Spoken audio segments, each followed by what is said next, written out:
So, let's talk about Dimscua, a British post-metal band that you might not have heard of yet, but if you're a fan of the likes of Amon-Ra, Russian Circles, or pretty much any other band that likes to go low, slow, with bludgeoning riffs and cavernous emotional depth, then maybe Dimscua are worth checking out. It seems quite unusual to be choosing to talk about such a small band in the grand scheme of things, but they really have grown quite a lot in the last few months, and it really is a story worth telling. They released their debut EP early this year, Dust Eater, and the band have even said they didn't really expect anybody to listen to it. It was essentially a hobby, a cathartic release, and an outlet for the stress of daily life.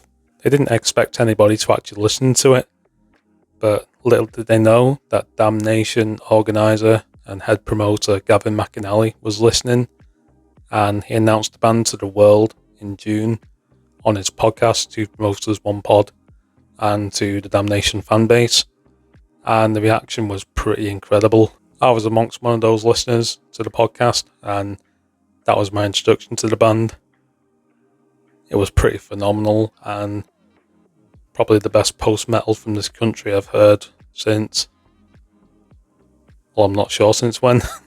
Gavin's co-host, James Scarlett, was also listening, and James is the head promoter for Arctangent Festival. When a slot came up at 2 PM on the Friday on the Yokai stage, Dimscua were booked for their first ever live show.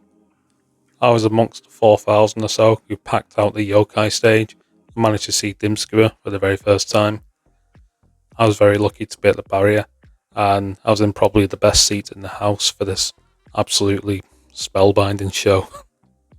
It was an absolute roller coaster of emotions and an absolutely first class set.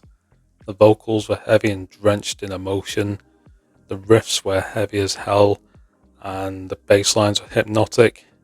You wouldn't think it was their first ever show. I've got a feeling that they're going to be cropping up on festival lineups all across the country in 2026.